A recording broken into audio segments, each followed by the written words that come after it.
Hi, it's me again, Zaika, and today it's December 22nd, 2024, 12:44 p.m. I woke up around 11 a.m. I ate mais or corn, yung native, yun kasi yung favorite ko. Then coffee. Yun yung breakfast ko. And took my medication. Um, Tapos, inayos ko yung phone ko kasi ni-reset ko siya, factory reset. So, I fixed my phone, nag-download ako ulit ng mga kailangan para sa work ko. Um, Yun. And then I decided to create this video. As you can see, hindi ako maayos. Yung looks ko, um, basag, ano pa yung hair ko, no? Parang talagang kakagising lang. I haven't combed my hair yet. And you could see my face. It's really dirty. Dirty in a sense na, yeah, naghihilamos naman ako. Pero, this is not my face before. Isa ito sa mga nagpapaano sa akin na nagpapa-trigger ng anxiety ko. These pimples, which hindi ako sanay. Kasi I grew up talagang makinis yung balat ko. Hindi sa binubuhat ko yung sarili kong bangko. Pero, maano kasi ako hindi kasi ako ma-pimples na tao. Tapos parang wala akong pores nun. Ayun, I had a very nice skin, which I really thank God. Naranasan ko yun. And, nagkaroon lang ako nito when I started taking my medication. Isa ito sa mga contraindications, ay hindi naman, sorry. It's hindi siya contraindication, sorry. Mga side effects sa gamot ko. I tried a lot of skincare, pero hindi talaga siya umuubra. Parang lumalala pa nga. So right now, what I'm doing is, um, I'm using Kachali soap and yung cream niya.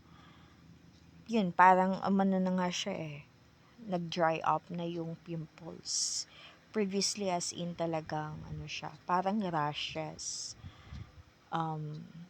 na dumadami talaga. So, isa yun sa mga,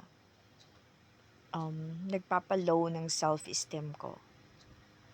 Itong mga pimples ko. Plus, I really, really gained weight.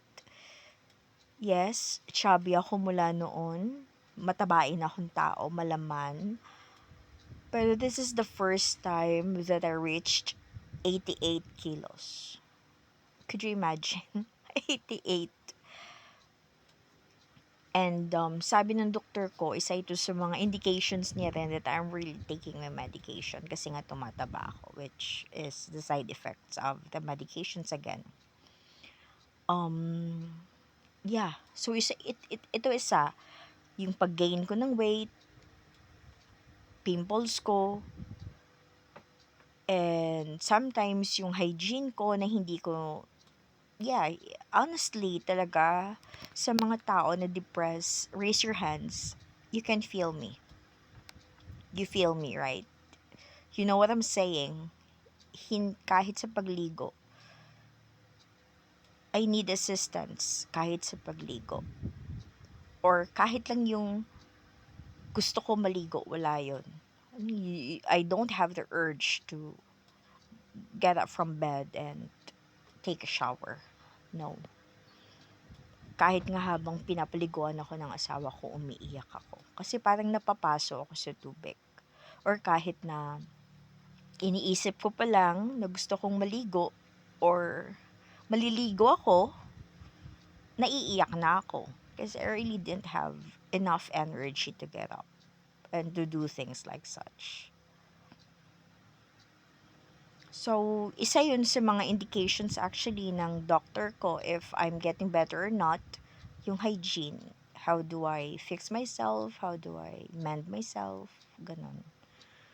So, pag nakikita niya na medyo, alam mo yung dugyutin ako, or in that entire week, dugyot ako, hindi ko kaya, ako lang mag-isa, it means that nag-sync na naman yung ano ko, yung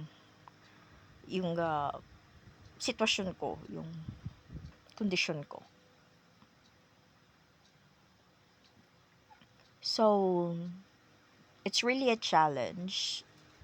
Kada araw na okay ako, na wala akong sumpong, is a blessing. Kada araw that I'm alive, it's a blessing. And what depression has taught me, it is to value and to appreciate small things, like small accomplishments, katulad ng pagligo, pag-toothbrush. It's a small accomplishments for others, but it's a big accomplishment for me. For us, I could say, I could testify that on behalf of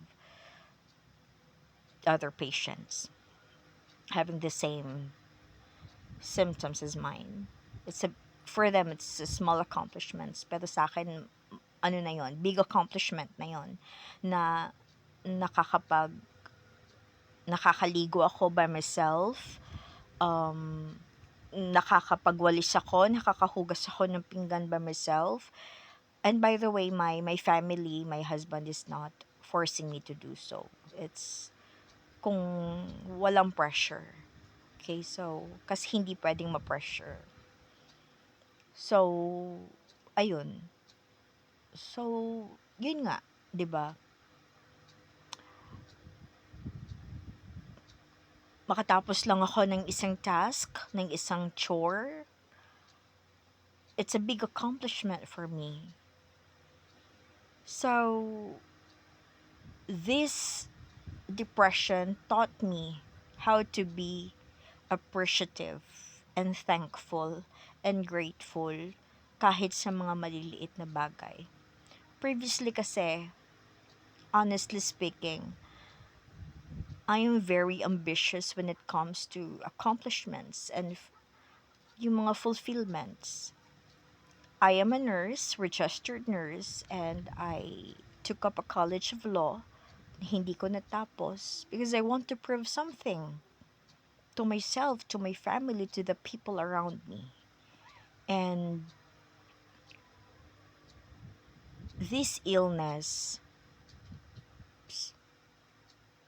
pinatunayan to sa akin that those things na gusto kong maabot will not make me happy, completely happy. So ngayon, 'di ba, parang ang weird. Kahit na hugas lang ako ng pinggan, alam mo 'yun. Simple accomplishments in a day, that makes me happy already. 'Di ba, ang babaw? And so, isa ito, no? So, I decided to show you my face. Nakikita nyo naman, round face ako. Parang, tawag ba dito? Moon face, it's because of my medication.